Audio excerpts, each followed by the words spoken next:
Everyone and welcome to पाठशाला। मैं हूं सुनिधि और इस चैनल पर आप इकोनॉमिक्स पढ़ते हैं।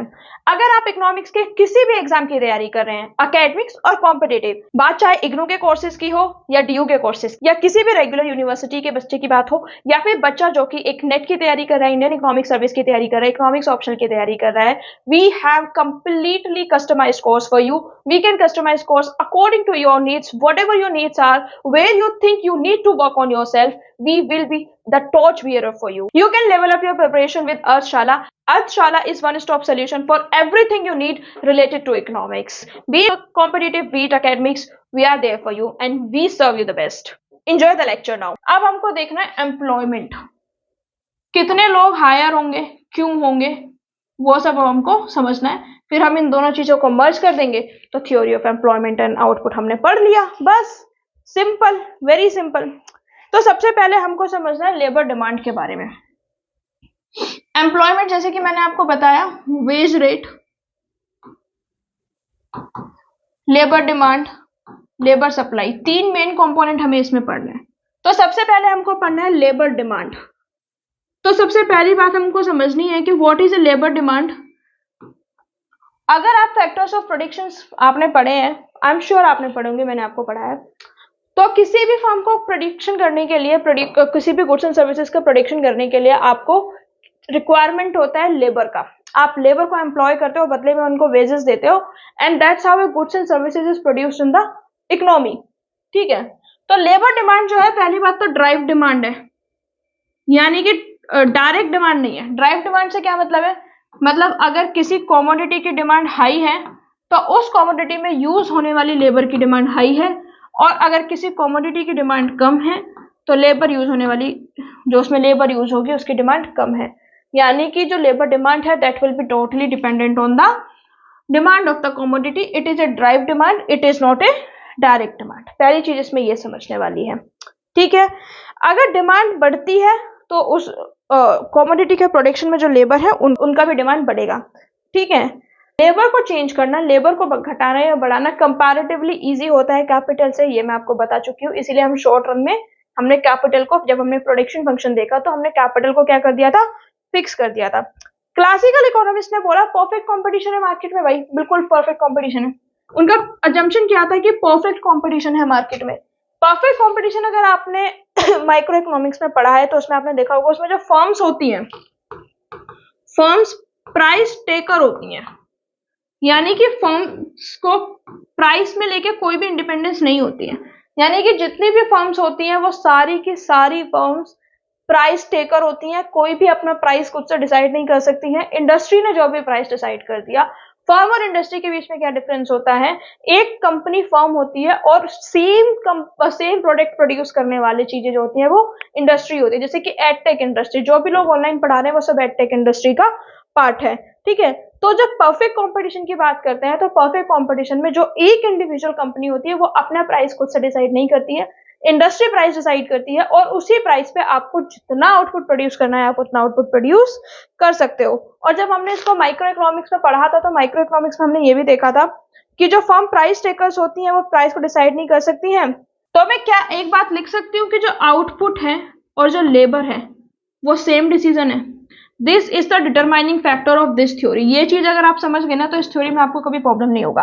मैंने आपको बताया कि अभी जो मैंने पहले बताया, मैंने आपको इसमें ये बताने की कोशिश की कि इसमें लेबर से आउटपुट डिसाइड होता है।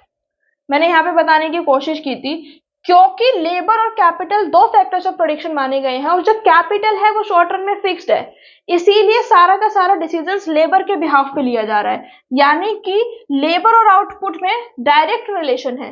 तो क्या मैं इस चीज को यहाँ पे कह सकती हूँ कि मुझे कितना आउटपुट प्रोड्यूस करना है और मुझे कितना लेबर एम्प्लॉय करना है, ये दोनों एक ही डिसीजंस है।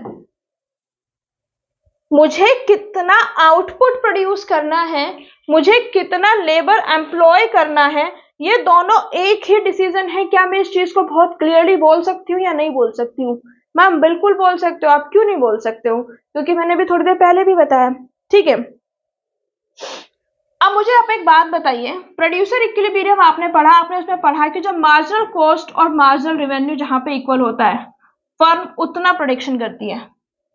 माइक्रो इकोनॉमिक्स पढ़ा होगा, अगर नहीं पढ़ा तो समझ लीजिए कि जहां पे भी मार्जिनल रेवेन्यू मार्जिनल कॉस्ट के इक्वल हो जाता है वहां पे प्रोडक्शन होता है किसी भी परफेक्ट कंपटीशन में।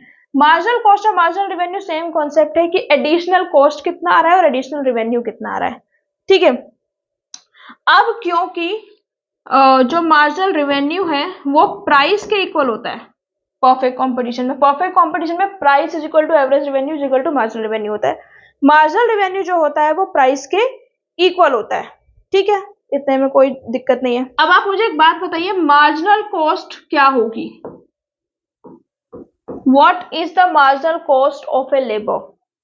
मार्जिनल कॉस्ट क्या होगी किसी भी फर्म के लिए? मैंने आपको क्या बताया कि जो फर्म है वो कितना आउटपुट प्रोड्यूस करेगी और कितना लेबर एम्प्लॉय करेगी, सेम डिसीजन है, क्योंकि लेबर एम्प्लॉय करने के लिए आपको वेज रेट पे करना पड़ेगा। तो लेट्स से आपने वेज रेट पे किया W divided by marginal product of labour, यानी कि आपने एक वेज रेट दिया which is determined by the marginal productivity of labour. तो मार्जिनल कॉस्ट क्या है? मार्जिनल कॉस्ट आपका रेशो है किस किस का? वेजेस और additional output produced by labour, additional output produced by labour, इन दोनों का रेशो है। थोड़ा सा कॉम्प्लिकेटेड है बेटा, थोड़ा सा कॉम्प्लिकेटेड है बेटा, लेकिन अगर आप इसको समझ जाओगे ना तो बहुत अच्छी चीज है, ठीक है। अब marginal cost wages determined by additional output produced by labour, यानी कि जितना भी एडिशनल आउटपुट प्रोड्यूस किया किसी भी लेबर ने और उस आउटपुट को प्रोड्यूस करने के लिए मैंने कितने वेजेस दिए, that is my marginal cost. इस चीज को थोड़ा और डिटेल में समझते हैं। कैसे समझेंगे इस चीज को? मार्जिनल कॉस्ट है मेरा, देखिए लेट्स से किसी को मैं पे कर रही हूँ 500 rupees for me to work for 1 hour, ठीक है। अब वो 1 आवर के प्रोडक्शन से लेट्स से पहले अगर मेरा 50 का आउटपुट था तो अब मेरा आउटपुट 100 का हो गया। मेरा आउटपुट में चेंज कितना आया? 50 रुपीज। मैं पे कितना कर रही हूं? 500 रुपीज। तो मेरी मार्जिनल कॉस्ट क्या हुई? 500 divide by 50 is equal to 100, यानी कि मुझे एक यूनिट एक्स्ट्रा प्रोड्यूस करने के लिए, एक यूनिट एक्स्ट्रा प्रोड्यूस करने के लिए मेरे को कितना देना पड़ेगा? 100 देना पड़ेगा। तो आप समझ रहे हैं कि जो मार्जिनल कॉस्ट है वो हमें ये बताने की कोशिश कर रही है कि अगर हम एक एडिशनल प्रोडक्शन करेंगे तो how much wage rate we need to pay, ठीक है। तो marginal cost is equal to W upon marginal product of labour. I hope आपको क्लियर हो गया होगा कि हमने W divided by marginal product of labour क्यों लिया है, ठीक है। इसके बाद में मैंने आपको बताया कि मार्जिनल कॉस्ट मार्जिनल रेवेन्यू के इक्वल होता है और मार्जिनल रेवेन्यू प्राइस के इक्वल होता है। ये इक्विलिब्रियम की कंडीशन थी और ये भी नॉर्मल कंडीशन थी कि प्राइस हम कैसे डिसाइड करते हैं, that marginal revenue is equal to price. इस तरीके से हम डिसाइड करते हैं, ठीक है। तो यहाँ पे जो मार्जिनल कॉस्ट है मैं इसको P से रिप्लेस कर सकती हूँ, P is equal to W upon MPL, अगर आपको कोई भी प्रॉब्लम ना हो तो। MC is equal to MR is equal to N। देखिए क्या है, मार्जिनल कॉस्ट मार्जिनल रेवेन्यू के इक्वल है और मार्जिनल रेवेन्यू प्राइस के इक्वल है, तो मैंने क्या किया, डायरेक्टली मार्जिनल कॉस्ट को प्राइस के इक्वल कर दिया। मार्जिनल कॉस्ट को जब मैंने प्राइस के इक्वल कर दिया तो इसके बाद में मैं अगर यहाँ से P की वैल्यू निकालूं, प्राइस कितना आ गया मेरा? Wage rate divided by marginal product of labour, यानी कि जो मेरा मार्जिनल कॉस्ट था, जितना मैं मार्जिनल कॉस्ट उसमें निकाल रही थी, जो भी मेरा मार्जिनल कॉस्ट था वही क्या हो गया, मेरा प्राइस बन गया। और जो कि मैंने आपको बताया था कि परफेक्ट कंपटीशन है, हर कोई नॉर्मल प्रॉफिट अर्न करता है, तो हर कोई, वही पूरा कॉन्सेप्ट है माइक्रो इकोनॉमिक्स वाला कि हर कोई नॉर्मल प्रॉफिट अर्न कर रहा है, तो जो प्राइस और जो मार्जिनल कॉस्ट है that would be the same. अब ये मत बोलना कि मैम अगर मार्जिनल कॉस्ट और प्राइस सेम है तो फिर लोग प्रोडक्शन क्यों कर रहे हैं, उनका प्रॉफिट नहीं हो रहा, तो वो हमने माइक्रो इकोनॉमिक्स में सब में देखा हुआ है, ठीक है।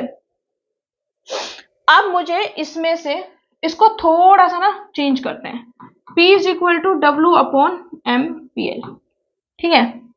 अब इसको क्रॉस मल्टीप्लाई कर दो, P is equal to marginal product of labour is equal to W। Marginal product of labour अगर मुझे निकालना हो तो मैं W अपॉन P लिख सकती हूँ, यानी कि मार्जिनल प्रोडक्ट ऑफ लेबर क्या है कि क्या वेज रेट में दे रही हूं और क्या प्राइस मेरे को मिल रहा है। ठीक है। तो what is marginal productivity of labour? Marginal product of labour is equal to, मैं एक कमोडिटी को प्रोड्यूस करने के लिए कितना वेज रेट पे कर रही हूँ और मैं उसके बदले में मेरे को क्या प्राइस मिल रहा है, that is marginal product of labour. Marginal product of labour क्या था? मार्जिनल प्रोडक्ट ऑफ लेबर था additional unit of labour, sorry additional unit of output, जो कि मैं एक लेबर को और हायर करूं तो मुझे मिल रही है। और वो कैसे पता चलेगा? दैट विल बी द, मैं उसको वेजेस कितने दे रही हूँ और उसके बदले में मुझे मार्केट में प्राइस कितना मिल रहा है। That is the whole concept. I hope इतना आपको समझ में आया होगा, इतने में कोई कंफ्यूजन नहीं है। अब मुझे ये देखना है कि जो डिमांड फॉर लेबर है ना, वो किस तरीके से डिटरमिन होती है मार्केट में एक्चुअल में। ठीक है, तो मैंने यहां पे लिख दिया, ग्राफ बनाती हूं मैंने यहां पे लिख दिया, ओके ओके ओके ओके,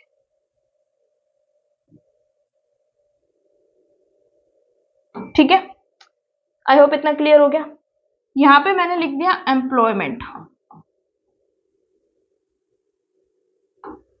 यहां पे मैंने लिख दिया रियल वेज, कि मैं कितना रियल वेज प्रोड्यूस कर रही हूं। ठीक है, W अपॉन P या फिर marginal product of labour. Marginal product of labour, आपको नहीं लगता कि ये चीज हमने पहले ड्रॉ की हुई है?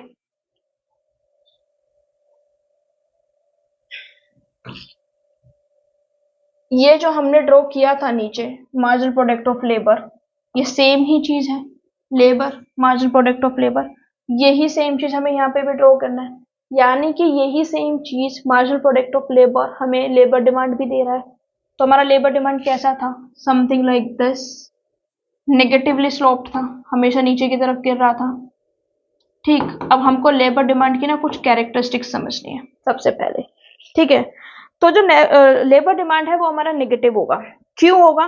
क्योंकि लेबर डिमांड हमारा रियल बेस पे डिपेंड करता है, डाउनवर्ड स्लोपिंग होगा due to law of diminishing returns, जो कि हमने हमेशा से पढ़ा। मार्जिनल प्रोडक्ट ऑफ लेबर में डिमिनिशिंग रिटर्न्स क्यों लग रहा था? क्योंकि जैसे जैसे हम एडिशनल यूनिट ऑफ लेबर को एम्प्लॉय करते जा रहे थे तो हमारा आउटपुट बढ़ रहा था। पहले तो कांस्टेंट रेट से बढ़ा, फिर डिमिनिशिंग रेट से बढ़ा और फिर नेगेटिव हो गया। Because of law of diminishing returns there will be the negative labour demand curve. जो हायर रियल वेज होगा तो हम लोअर लेयर को, देखो सिंपल सी बात है, बहुत सिंपल सी बात है, नेगेटिव रिलेशन होगा। किस किस में नेगेटिव रिलेशन होगा?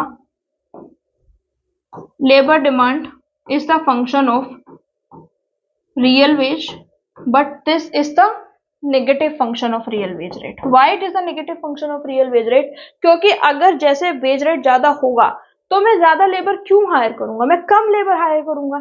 सिंपल, जो मैंने आपको बताया था कि जो डिमांड और कमोडिटी, मैंने आपको बताया था जब मैंने अजम्पशंस पढ़ाई थी कि जो कमोडिटी मार्केट के प्रिंसिपल्स है वही लेबर मार्केट में भी यूज होंगे, सेम वेज में भी वही हो रहा है। जो कमोडिटी मार्केट के प्रिंसिपल्स है वही लेबर मार्केट के भी यूज हो रहे हैं।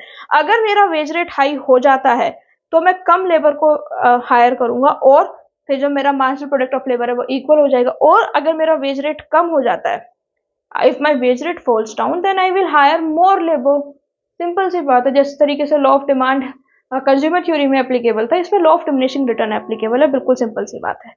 अब लेबर डिमांड हमको समझ में आ गया। I really hope you enjoyed the lecture. आपको लेक्चर अच्छा लगा होगा। अगर आपने इस लेक्चर से कुछ भी नया सीखा है या आपका कोई भी कॉन्सेप्चुअल जो क्लैरिटी है वो बढ़ी है या कोई भी कॉन्सेप्ट क्लियर हुआ है, please like it, share with your friends, subscribe to the channel. Subscribe करने के बाद नोटिफिकेशन बेल को जरूर ऑन करें ताकि नेक्स्ट टाइम में जब भी वीडियो लेकर आऊं वो जल्द से जल्द आपको मिले। Until next time, thank you so much. Don't forget to like, share and subscribe. See you soon.